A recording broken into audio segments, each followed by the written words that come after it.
So far, we have a total of 8 matches announced for WrestleMania 39. The big two ones has to deal with the WWE Championship matches, one for the men and one for the women. For the undisputed Universal title, we have Roman Reigns versus challenger Cody Rhodes. And then for the women's title, you actually have two of them. Side note, I hope WWE gets to a point where they unify the women's title just like the men's. I think if they did that, then this will create opportunity later for them to create a mid-card title for the women. Maybe have one for Raw and one for SmackDown, just like you have with the men with the U.S. title for Raw, and for SmackDown you have the Intercontinental Champion. Well, I'd like to continue and look down on the card so far for WrestleMania 39. We have Charlotte Flair, the SmackDown Women's Champion, versus Rhea Ripley. And over on Raw, you have the champion Bianca Belair versus Asuka. So before last night, meaning Monday Night Raw, I think we had maybe about 3 or 4 matches. Well, like I said, a total of 8 matches are on the card at WrestleMania 39. You have what I think is going to be the stealer of the night.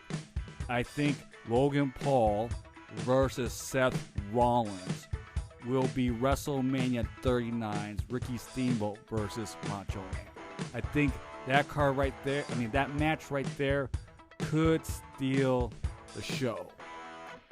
And then you have feuds that's been developing for quite some time.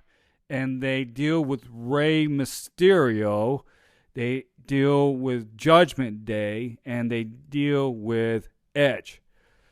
You're going to have Finn Balor versus Edge. And then you're going to have son versus father with Rey Mysterio versus Dom Mysterio.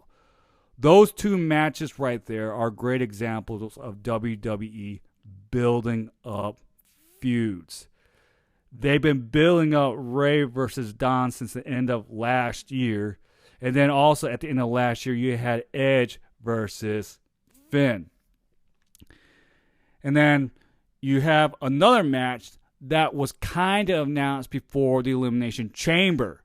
Bray Wyatt announced that whomever wins between Brock Lesnar and Bobby Lashley will be the next victims. Well, Brock got DQ'd, Bobby went over, so you have Lashley versus Wyatt. And then finally, on MVP's VIP Lounge, Brock Lesnar accepted the challenge from Omos. Now, I purposely put the last 2 matches that I announced on here as the ones to talk about last. A lot of people are not happy with those 2 matches. They're kind of disappointed. Wrestling pages all over are talking that this is going to be very disappointing with Bray Wyatt versus Bobby Lashley and Brock Lesnar versus Omos. Fine. If that's how you marks feel about these matches, then that's totally cool. You have that right. Wrestling is subjective. A lot of it is. And a lot of it is also objective as well. Now, I have to be honest that when they were going in the direction versus Brock Lesnar versus Omos, it's not as exciting as, say, the previous matches with Brock Lesnar versus Roman Reigns and Brock Lesnar versus Bobby Lashley. Now, since Brock Lesnar came back last year, he's been a babyface, and he's done a great job. I think with Brock Lesnar that his ring psychology doesn't get enough credit just because of his athletic size and his presence. In a while or quite some time, I don't think we're going to see another Brock Lesnar. Brock Lesnar, a former NCAA heavyweight champion, a UFC heavyweight champion, and he almost made the Minnesota Vikings unlimited football experience.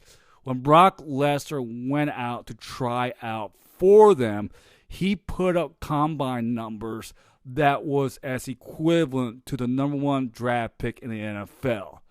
That right there gives us an idea of what type of freak specimen Brock Lesnar is. Well, I think Brock Lesnar is slowly coming to the end of his WWE career. His time right now is comparable to Andre the Giant after WrestleMania 3. After WrestleMania 3, we kind of saw Andre the Giant slowly ride off into the sunset. And what Andre the Giant did is he worked and helped get other mid-card talents over, such as guys like Jake the Snake Roberts, Ultimate Warrior, Hacksaw Jim Duggan, and he was very instrumental of establishing the $1 Million Man Ted DiBiase as a babyface. And in WrestleMania 6, he and Haku put up the team of Demolition.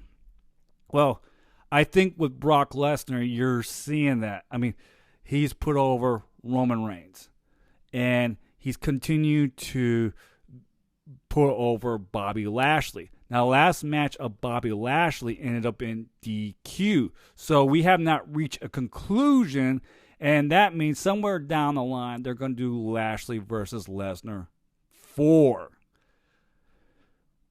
Now we're coming to Omos. A lot of marks don't get it. Omos is a giant, a Nigerian giant, 7'4". He's a big guy that has done well working as a big guy. I liked it how when WWE brought him in as AJ Styles' bodyguard, and they end up going over as tag team champions.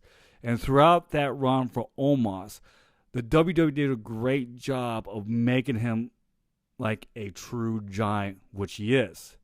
How did they do that?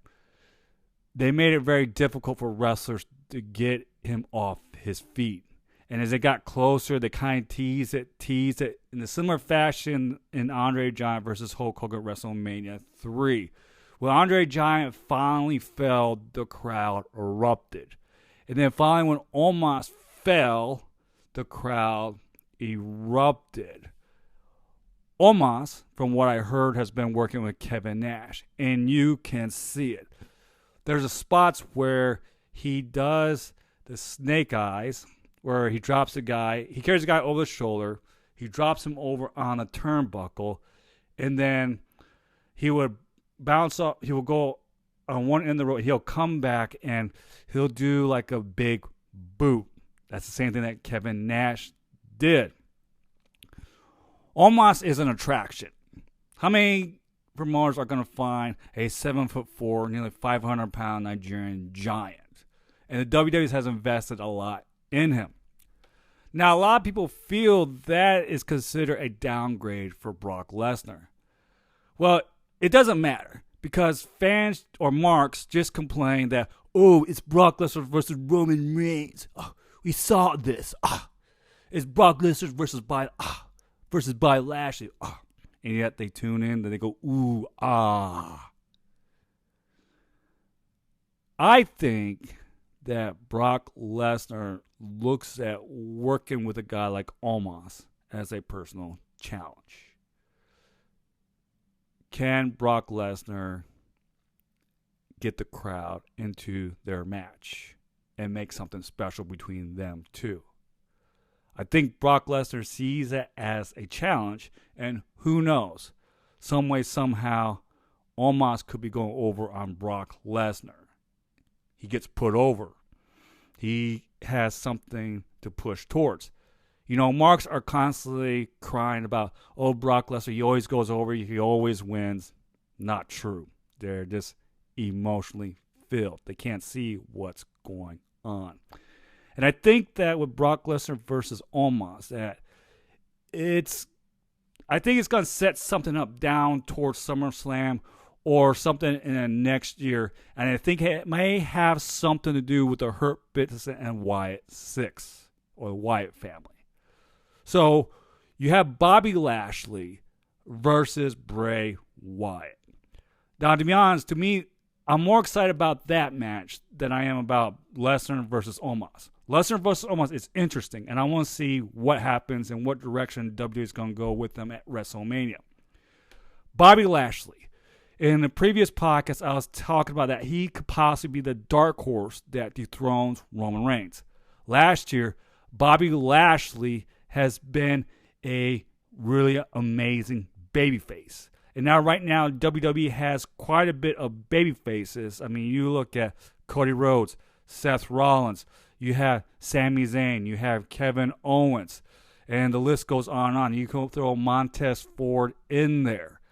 And so, with Bobby Lashley, he's been putting on banger after banger. He had a great feud with Drew McIntyre. He had a great feud with Brock Lesnar. And we never seen Bray Wyatt versus Bobby Lashley, because I think when Bray Wyatt was taken off, Lashley was in TNA. Well, now you have Bray Wyatt, who's going to play psychological mind games with a guy like Bobby Lashley.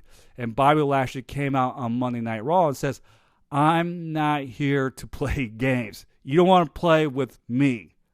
So the idea of Lashley is going to use physicality against Bray Wyatt's psychology, and then you kind of have this idea of possibly down the road, you have the Hurt Business versus Wyatt's family. So I think with Lashley versus Wyatt and Lesnar versus Omos, that it's being used to set up for other things down the line.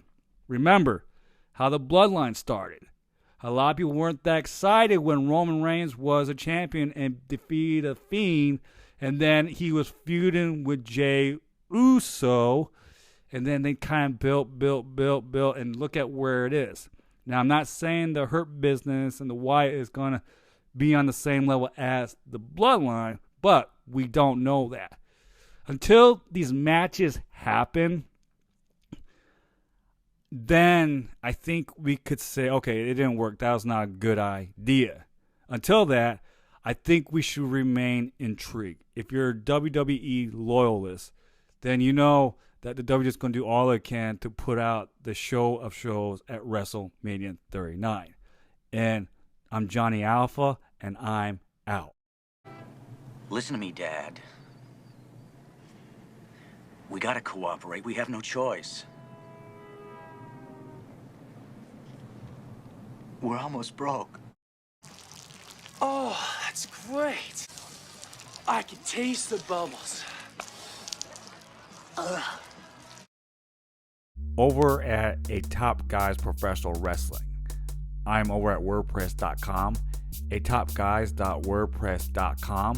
Facebook, it is A Top Guys Professional Wrestling page.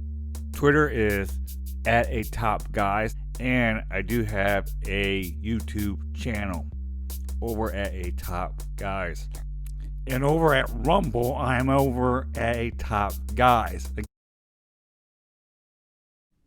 And Wrestling Between Society is over at Spotify.